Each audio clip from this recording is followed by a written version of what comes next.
Next curve. Hey everyone, welcome to this episode of the Next Curve reThink podcast, where we break down the latest tech and industry insights from the world of semiconductors and AI into the insights that matter. And I'm Leonard Lee, executive analyst at Next Curve, and I'm joined by Karl Freund of Cambrian AI Research. And we have the, what do you want to call it? Multi-threaded, right? Are you multi-threaded or non-multi-threaded, Jim? I'm definitely multi-threaded. Okay, the multi-threaded, multitasking, and multi-event. Jim McGregor. Did I do a good job? You did a pretty good job for a non-Klansman. Oh, okay, great. So I can be an honorary Klansman. You can be an honorary Klansman. Yeah, I'm an honorary Mexican, by the way. I just want you to know that. And there's a reason for it, and I'll explain some other episode. That could be interesting. Yeah. And so welcome everyone. And in this episode, we're gonna touch on the highlights of the month. And this is the month of March 2026.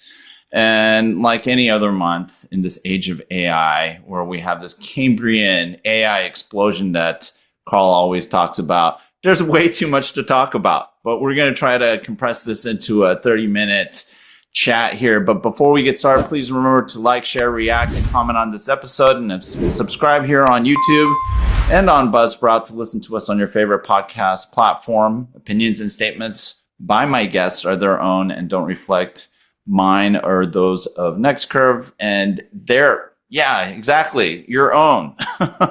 and we're right, so it doesn't. Yes, they're always right, and I'm always wrong. We're doing this for informational purposes only, to provide an open forum for discussion and debate on all things semiconductor and AI. So let's get started, gentlemen. March, lots of stuff going on. We've already had a talk on GTC, so let's maybe minimize that comments on that. Folks, if you're interested in our insights and our takes and analysis from GTC 2026, which hopefully, if you don't know already, is the big Nvidia event, we have an episode that you can check out. So please go there for stuff related to that. So, gentlemen, March.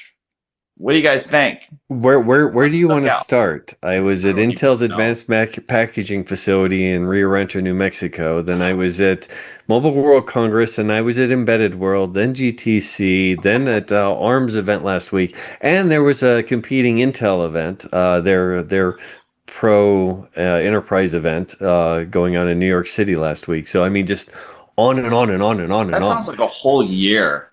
It basically was a whole year. I'll give you highlights in 30 seconds or less. Okay, do it. Intel Advanced Packaging, amazing. It really shows where they're going with Intel Foundry, and very impressive. Mobile World Congress, starting to see impact on 6G, real focus on AI RAN and AI in the network. Obviously, especially for new applications like robotics. Embedded World, really getting down to the details of robotics, everything from the small ECUs to the motor controls to you name it. Really impressive. To the motors themselves, actually. GTC, obviously all about AI and where we're going with really the powerful systems. ARM announcing, getting into a whole new strategy change, getting into developing chips, so selling IP, selling CSSs or compute subsystems and chips now. And their first chip coming out later this year. And then you have Intel launching all of their Panther Lake solutions for PCs and workstations, especially new graphic solutions for workstations with the B65 and B70. Wow, that was pretty good. You practiced that, right? No, I didn't. Wow, that's impressive. And Karl, why don't you try to beat that? I can't touch that. Yeah, +1, Jim. Yeah. Can't touch That's this. fun. Dun, dun, dun, Yeah. dun, Can't dun, touch dun, this. dun. I'm gonna have to. If there was ever a moment, a segment that I wanted to edit out, that was just That that was was it. it. Me Yeah. dancing. Yes. Yikes. Anyway, Carl, any highlights for you? No, I just focus mostly on GTC. I'm interested in what's Yeah. happening, what happened at the ARM event this week.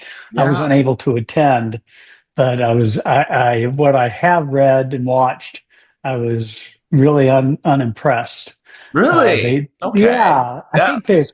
they're kind of they don't get it. They think the competition's x86. It's not. It's Nvidia, Mhm. and Nvidia Grace and that now hello Vera.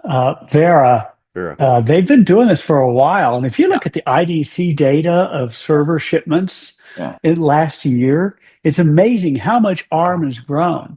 Yeah. And there's really only one player. I mean, Graviton's out there and stuff, but the primary player, probably 80-90% of that growth has all been on NVIDIA. Why? Because it's a really good chip. Secondly, because it's highly integrated with GPU and NVLink, Yeah. which ARM doesn't have. So I'm not sure who they're going to sell this stuff to, except for people who are looking to build really cheap cloud services. That's a Actually, I really would argue that point. I think if you look globally, Huawei actually ships more ARM-based servers than anybody on the planet. Oh, really? Yes. So, just a thought. yeah. I didn't know Eventually, that. Risk Five. Eventually.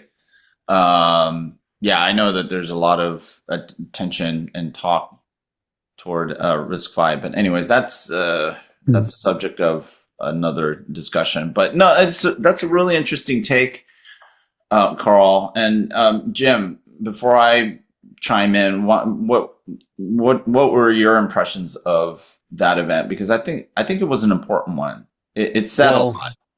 I've been saying for a couple of years that I don't think our industry can support an IP only company anymore because we've had consolidation, the major semiconductor companies have grown, and their R&D budgets are so large that they dwarf a lot of these IP companies. And it's really hard to maintain a business model as an IP only company. Well, ARM identified that. ARM's trying to change their business model. Obviously, there's some tension there because they're now competing with both the people that do custom ARM solutions like Marvell, MediaTek, and Broadcom, as well as, the traditional vendors. And that includes, AMD, Intel on the x86 side, now Nvidia on the ARM side. So it's going to be interesting to see how that plays out. I think Yeah, there's going to be there's obviously going to be some pain there, but they had to do it. They obviously, if they're going to grow as a company at significant rates, and their forecast for this was going from a $4 billion company last year to a yeah, very, very aggressive $25 billion company in 2031. Now, that's not just based on one chip. They plan on coming out with other chips for other segments. This first one is really focused. It was developed in conjunction with Meta. So yeah, it was developed for, kind of very much like Vera from Nvidia. It was yeah, developed for feeding the AI beast. Basically, being that orchestrator silicon for AI accelerators. And not to say it does have vector engines, it could do AI processing in it, but its primary focus is making sure that you keep those AI accelerators running at top efficiency. yeah, So it's going to be a challenge. I yeah, don't think this is a general purpose part that's going to satisfy the whole market. And I think yeah, their initial customer base obviously is one, the hyperscalers, two, yeah, the AI powerhouses, and they had both Meta and OpenAI there at the event, and three, possibly the neo cloud providers. I yeah, don't necessarily see this part going beyond that. It's not to say it can't, but I think it's very much that niche and it's competing with a lot of other solutions, yeah, both from x86 exactly. and the ARM side and the custom ARM side. Yeah. So it's going to be a challenge. I don't think this is a slam dunk by any means. Well, maybe And it's not as big of a market opportunity as might be suggested in some of the big numbers that Rene floated out there. But yeah, go ahead. Sorry. Well, and they don't see a significant financial impact from this until they expect shipping later this year, but they don't see a significant financial impact until 2028. So it is an emergency strategy for ARM. We'll have to see how it plays out, and we'll have to see how the rest of the market reacts to it. This may invigorate their competitors, both using the ARM architecture or competing architectures. Yeah, we'll see what happens. Well, it could have that unintended consequence of having folks gravitate toward RISC-V, right? Certain players. I mean, but it's interesting because the ramp that was represented in the investor presentation was a hockey stick. So, yes, the question is, okay, will it really, what would it really take in order to get to a $15 billion number for just the AGI, CPU, and that's just AGI CPU, assuming that they stay in that lane over the course of the next 5 years. Actually, I think that includes other chips. Really? I kind of read it as, okay, well, I'll have to take a look again. Well, they do plan on coming out. I mean, they did indicate that they do plan on coming out with other chips, obviously for data center, but they may go after other markets. They didn't elaborate on those future devices or when they will be available at this point in time. Yeah. And I love the point that you made about how the chip caters to certain niche requirements. And I did have a chance to chat with Rene after I think it was the financial or the investors Q&A, and we coined a new term. What's that? Called application-specific general-purpose computing. For the data center. So it's that whole idea that you're talking about. These are system optimized parts, and that they're probably a bit less general than folks might think because they associate CPU as being general purpose compute. Yes. And that's not necessarily the case. I think, Karl, you're making you brought up a good point that Nvidia is already doing this, has been for a long time with Grace. And there was that early collaboration because if folks don't remember, I'm sure that they do, but I'm going to say it anyways. Nvidia made an attempt to acquire ARM at that point, and they were co-engineering Grace at the time with ARM. So there's a long legacy here of CPUs that are really of a different class. And maybe, I don't know, Jim, what do you think? Has the whole ARM data center, CPU for the data center play been a challenge because the application specific angle wasn't there before? Yes and no. I mean, you have to remember the fact that we've never had a single processor architecture for the data center for one reason. There's no two workloads are the same. So where ARM had its initial success, and this has been over the past decade, has been replacing some of those other architectures like MIPS, PowerPC, and stuff like that for storage and networking and other parts of the data center.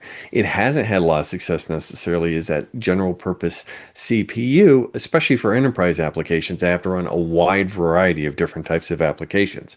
But now we're talking, especially here, we're talking about AI specific, and really it's that orchestrator. It's feeding the beast. It's making sure that all those accelerators are operating at peak efficiency and capacity, whether it's for inference or whether it's for training. And so this is very unique. This is definitely someplace I think the ARM architecture can and will play. The only question is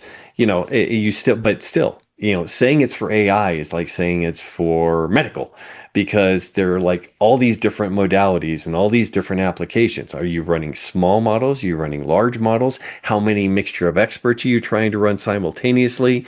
It's really a complicated type of solution. There's so many different aspects to AI that even you can't classify it as one model. And I think that's the challenge.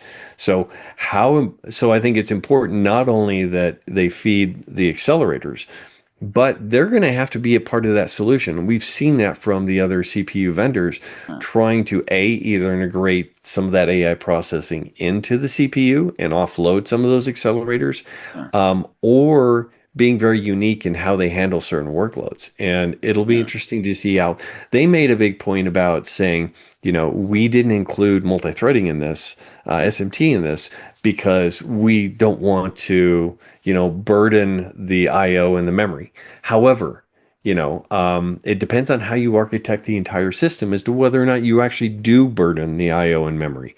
We've got Intel has SMT solutions with its Xeon 6 using the E-cores. On the other side, we have both Nvidia's Vera as well as AMD's EPYC using SMT and doing it very effectively. So it's going to be interesting. And they spent a lot of time comparing to x86, but quite honestly, I think, and in some respects it's using PCI Express Gen 6 to connect to accelerators. But in other respects, it's using an ARM architecture, so it's very much competing directly with NVIDIA's Vera CPU. So it's going to be interesting to see how that plays out. Yeah, and I want to okay, Karl, let me throw this out there really quickly. Please go ahead. One of the reasons I think people need to remember, there were confidential computing, and when that discussion was happening about 3 years ago, that was against growing concerns about side channel attacks. So Spectre meltdown, we can't forget about that. This stuff is still a problem and an ongoing concern. I was at RSAC. I heard about side channel attacks and these like literally chip level vulnerabilities in many of the discussions. So it is a real thing. And the multi-threading was deprecated in part, maybe not admittedly, because of these issues, right? So the speculative execution is really what these vulnerabilities are sourced from. So I just want to throw that out really quickly because there is a rationale for why there was a decision to get rid of this stuff, and it's not like any of these guys are exempt from the vulnerability, especially as it comes to confidential computing.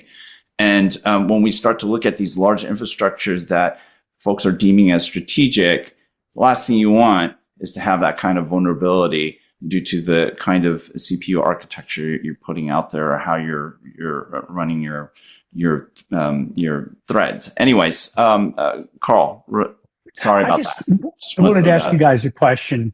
Do you think people buy Grace and now Vera because it's ARM, or do they buy it because it's tightly integrated with GPUs over NVLink? I think it's the latter, and you're going for overall system performance and efficiency. Yeah. So I think it's really, if they're going to consider it, I think it's looking at the platform level. It's not looking at the chip level. Yeah, but then there's also the networking. You brought that up, Karl, and I think that's important. But we also have to consider that even for NVIDIA, with what do you call it? NVLink Fusion and Spectrum X, they're starting to make inroads into the Ethernet and hyperscaler market, if you will.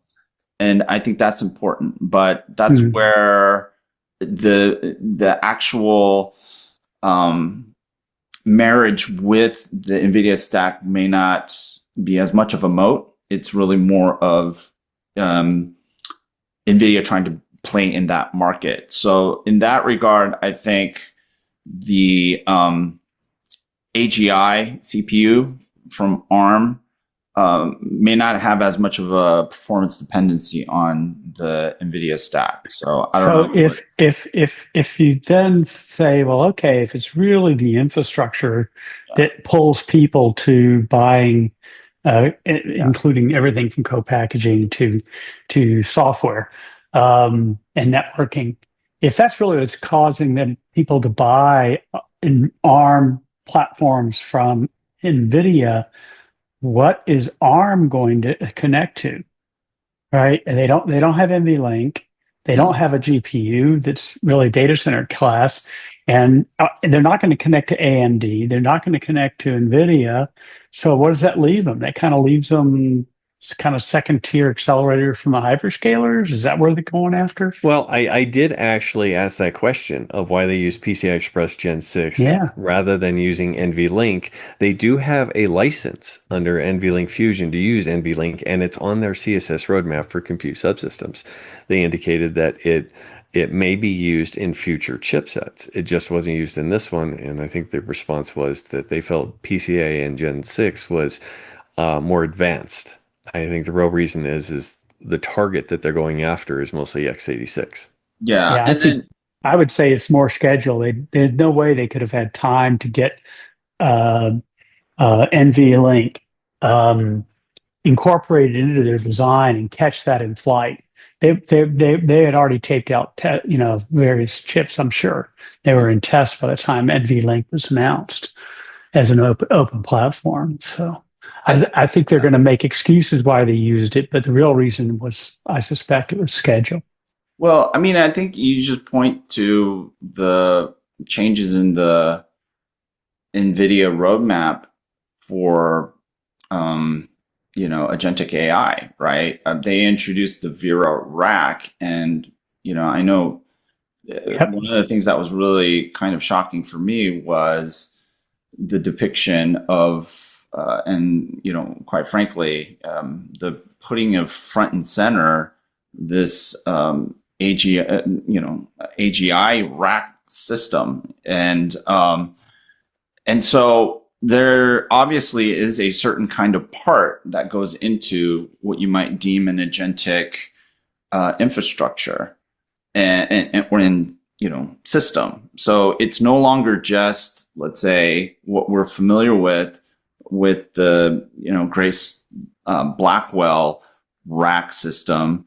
There's something else there, right? And so as we look at inference and agentic, the compute requirements obviously are looking different, and these parts are scaling out and significantly as well. I mean, we saw that with the announcement of what do you call it?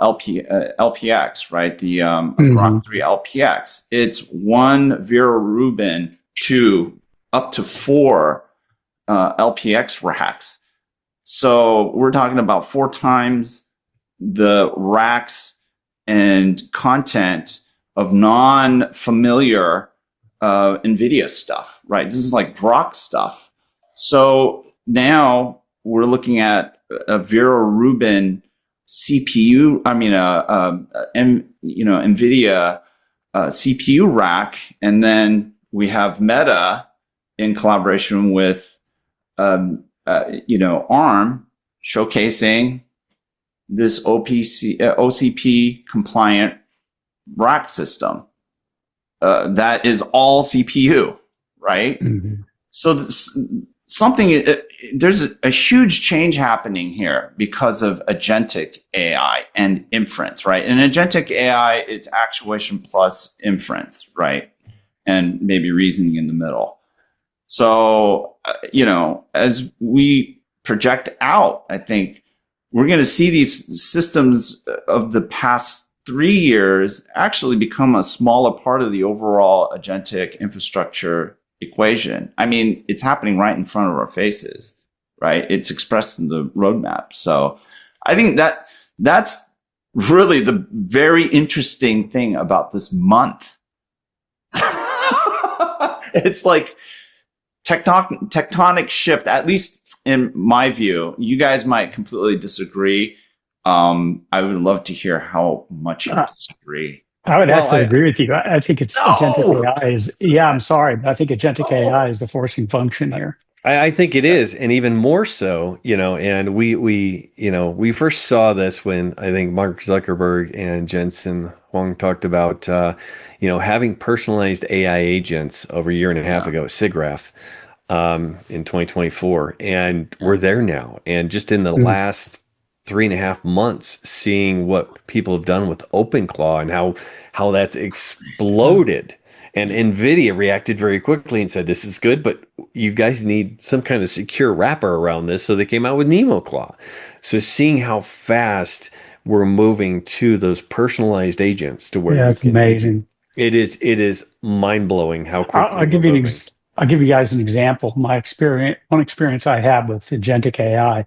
I wanted an application that would tell me what to look at through my telescope, Mm, right? Mhm. It, on a particular night, like Thursday night.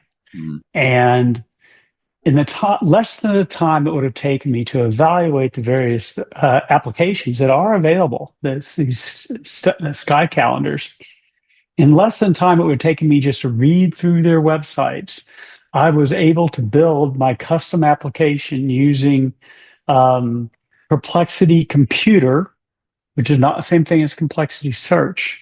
The little button on the right says Computer when you go to Perplexity. I told it what I wanted in just 3 sentences, and it produced in about 5 minutes a complete application that I could access from any browser.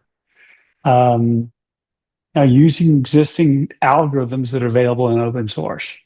mm. I'm like, wow, and it's a nice application. It's well laid out. It's good user interface, very easy to use, very accurate.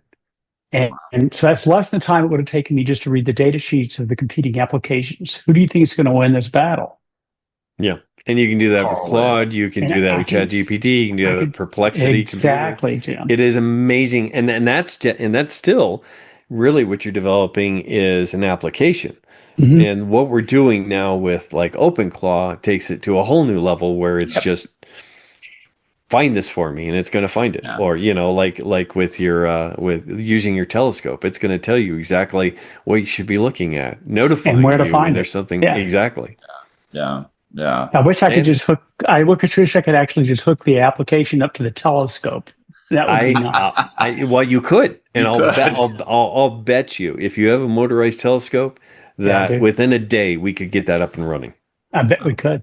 Yeah. Yeah. Jimin is, We brilliant kid. started experimenting with OpenClaw about a month and a half ago, and identified some of the big limitations with it, but we're still going through and developing agents, personal Mhm. agents, financial agents, even a virtual analyst right now, using both OpenClaw and NemoClaw.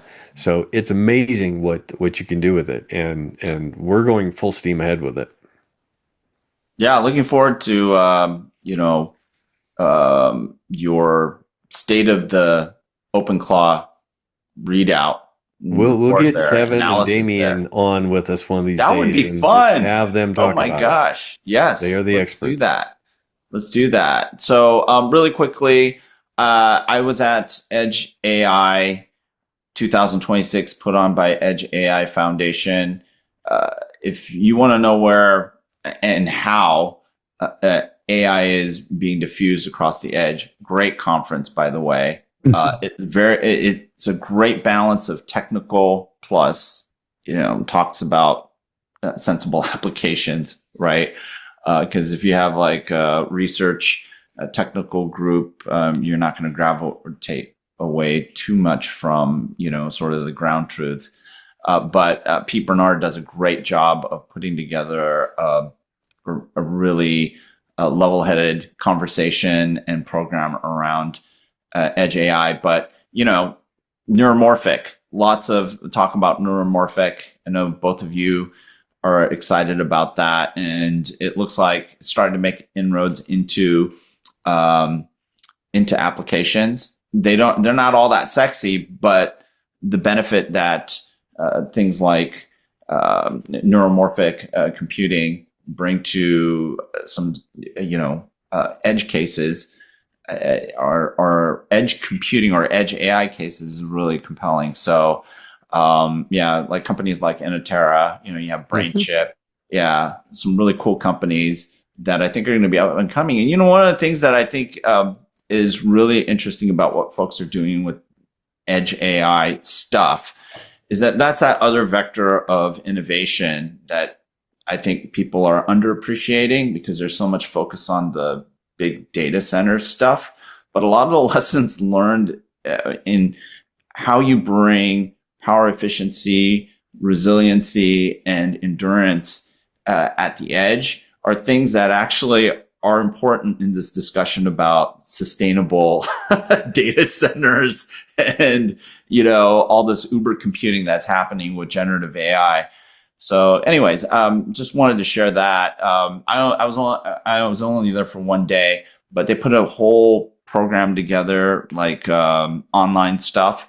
So I encourage all the listeners and folks who are interested in Edge AI to check it out. Some really great stuff. And one of the things I'm also noticing is that the topic of military and defense applications of Edge AI is starting to commingle quite a bit with the commercial stuff. And we saw that at MWC, right? And we've seen MWC, Embedded World, pretty much across the board. It's and obviously in the battle we saw between Anthropic and the Pentagon recently.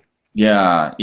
And so lots of interesting stuff happening across the board with Edge AI and the application front, and a lot of lessons learned. Actually, one of the things I noticed is that defense industry is a great source of lessons learned. And the commercial industries can benefit from the lessons that the military folks are learning in the field.